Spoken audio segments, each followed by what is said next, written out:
Alors, si on remonte à la grossesse, est-ce que nous, les mères, on transmet quelque chose de notre microbiote à nos bébés? Bien sûr, bien sûr. Vous êtes en fait la première chose que le bébé va rencontrer à sa sortie, à l'arrivée dans notre monde. Et effectivement, vous allez lui transmettre, pour le coup, beaucoup plus de votre microbiote, de vos microbiotes déjà, s'il naît par voie naturelle. Par voie basse, l'accouchement par voie naturelle permet au bébé, à sa sortie, donc à un moment où il n'a pas encore de microbiote, d'être en contact avec d'une part le microbiote vaginal, mais également et souvent le microbiote fécal de la maman. Et c'est grâce à ces microbiotes-là que va commencer à se construire son propre microbiote intestinal et ses microbiotes en général. Et donc effectivement, un bébé qui va naître par exemple par césarienne n'aura pas la chance d'avoir ce contact avec le microbiote vaginal, avec le microbiote fécal de la maman, et donc son microbiote va se construire de façon un peu différente. Avec le microbiote cutané par exemple de la maman et du papa, avec l'environnement qui sera malheureusement beaucoup trop aseptisé dans une salle d'accouchement, etc. Et donc il va se construire différemment, il va mettre plus de temps vraiment à se modeler, à avoir un microbiote mature, et on considère que les premiers mois où ce microbiote va se mettre en place, il sera un peu plus fragile. Et là, il y a des études qui montrent qu'en fait, un enfant qui naît par césarienne a un peu plus de risques de développer plus tard dans son enfance des maladies comme les allergies, comme la dermatite atopique, et potentiellement même quelques maladies auto-immunes. Alors ça reste des très légers surrisques, c'est pas majeur, mais il existe il existe des surrisques comme ça. Mais il y a une recommandation qu'on peut faire, parce que évidemment il y a plein de naissances qui doivent se faire par césarienne et il n'y a pas de culpabilité à avoir, c'est comme ça. Mais on peut un peu contrebalancer cet effet du bébé qui passe pas par le vagin en prenant un tampon, c'est ça ? Oui, alors il y a des choses qui sont faites, effectivement, des études qui ont montré que si on mettait, en gros, un linge dans le vagin avant et juste après l'accouchement, et qu'on enveloppait le bébé qui venait de naître dans ce linge, effectivement, son microbiote va se rapprocher de celui d'un enfant né par voie basse, mais il manque encore un petit quelque chose, c'est ce microbiote fécal. Et donc, il y a même une étude qui a, chez quelques enfants, on est à peu près un peu plus d'une dizaine d'enfants, où ils ont carrément fait une transplantation de microbiote fécal, en fait, en faisant ingérer à l'enfant lors de son premier repas quelques gouttes d'une solution comprenant des sels de sa maman. Et là, pour le coup, dans les semaines et mois qui ont suivi, on ne voyait plus du tout de différence de microbiote de cet enfant-là par rapport à un enfant né par voie basse. Donc ça, pour le coup, ne faites pas ça chez vous. Ça a été, les femmes qui ont fait ça, elles étaient testées avant avec tout un tas d'analyses sanguines, d'analyses de sel, etc. Il y a bien sûr un risque de transmettre des germes, des pathogènes qui sont pas forcément néfastes pour la maman et qui pourraient l'être pour l'enfant. Donc, ne faites pas ça chez vous, mais en tout cas, les scientifiques commencent à montrer que peut-être que on pourra rétablir un petit peu les choses et donner un peu plus de chance à ces enfants qui naissent par césarienne, le plus souvent bien sûr pour de bonnes raisons. Voilà. Par contre, il y a un point que je retiens et qui est hyper intéressant, parce que beaucoup de femmes, pendant l'accouchement, ont très peur de faire caca. C'est quelque chose de très tabou. On peut pas dire que le milieu médical soit aussi un endroit où ça facilite d'être à l'aise. Mais si on se dit que d'avoir des selles, c'est hyper bénéfique pour nos enfants, déjà, on change aussi peut-être son approche de ce que ça veut dire, que ce soit le corps médical qui sait pas forcément peut-être cette information, ou les mamans, ou les pères, ça peut aussi un peu changer en se disant, en fait, c'est bien.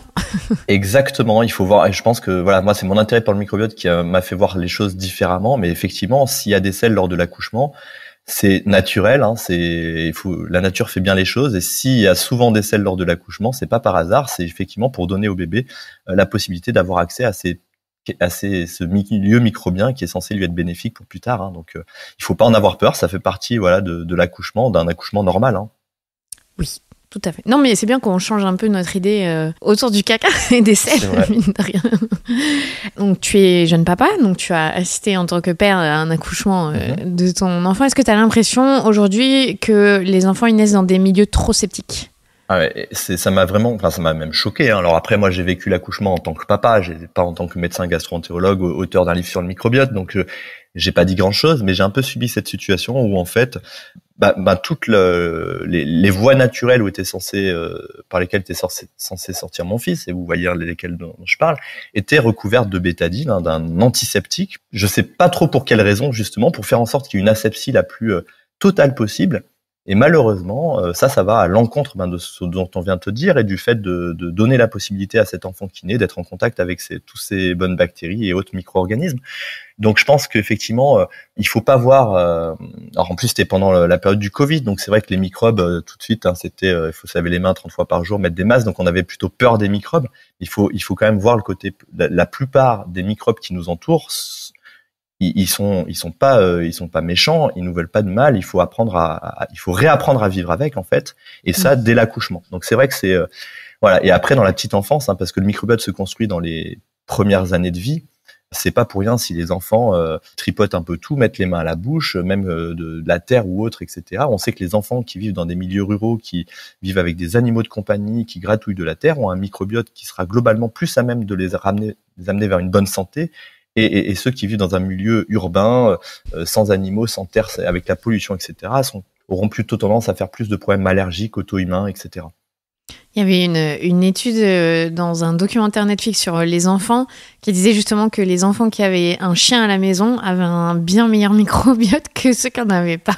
Alors que quand tu le regardes, le chien qui te lèche partout, tu te dis oui, il vient de se lécher les...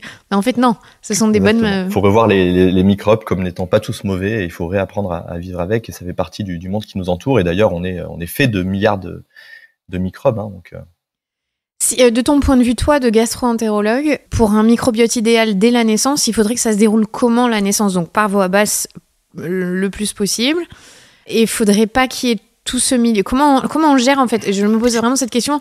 Voilà, moi j'ai accouché à la maison, donc c'est différent, mais à l'hôpital pour contrer cette tendance à aseptiser tout. En fait, déjà, il faut se dire vraiment que la nature fait bien les choses, donc il faut aller le plus dans le sens de ce que fait la nature. Alors déjà, il faut voir que le meilleur microbiote pour un bébé, ça se construit même avant la naissance, parce que même si le bébé n'a pas de microbiote avant, on sait que ce qui se passe pendant la grossesse, ça fait partie des 1000 premiers jours qui sont si importants pour la santé future, qui commencent dès la conception de l'enfant. Et notamment, on sait que ce qui se passe pendant la fin de la grossesse, et notamment au dernier trimestre de grossesse, peut avoir un impact sur la santé de l'enfant et peut-être même déjà par un impact sur son microbiote.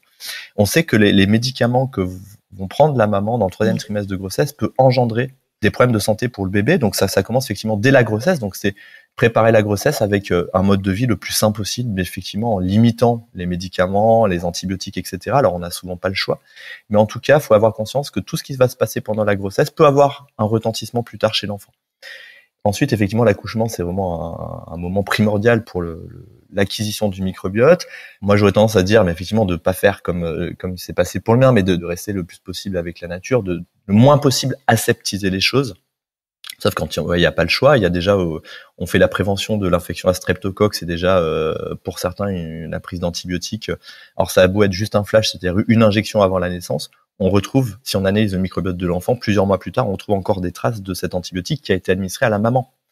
Donc voilà, c'est en gros laisser faire les choses la plus naturellement possible. Alors je peux pas aller jusqu'à promouvoir pour tout le monde l'accouchement à la maison, mais en tout cas faire en sorte que les accouchements faits dans le milieu hospitalier soient le plus respectueux de la nature et donc avec un peu moins d'asepsie. Est-ce que tu crois que tes collègues en obstétrique ils peuvent entendre ça ou c'est compliqué? J'essaierai de leur en parler, on verra. Probablement que certains sont réceptifs.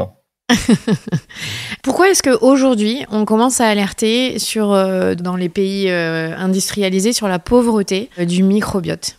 Qu'est-ce qui s'est passé depuis des dizaines d'années?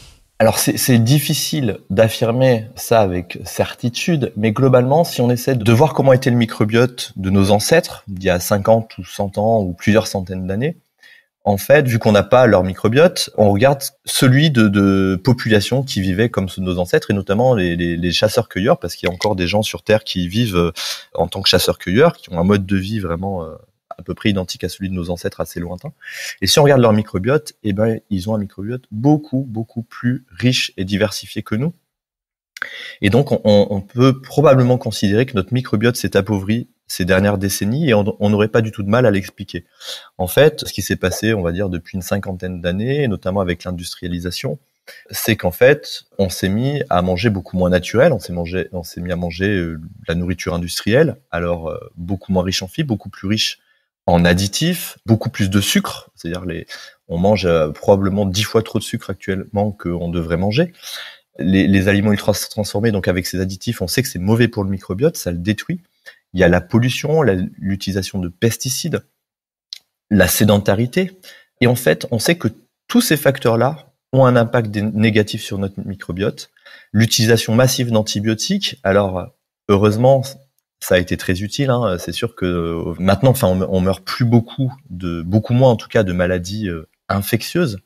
Mais malheureusement, on va payer le prix avec d'autres maladies et probablement les nouvelles maladies qui sont des maladies métaboliques, tout ce qui est diabète, obésité, mais également des maladies liées à un dysfonctionnement de notre système immunitaire, comme la maladie de Crohn, la sclérose en plaques, la polyarthrite rhumatoïde, le psoriasis, toutes ces maladies-là.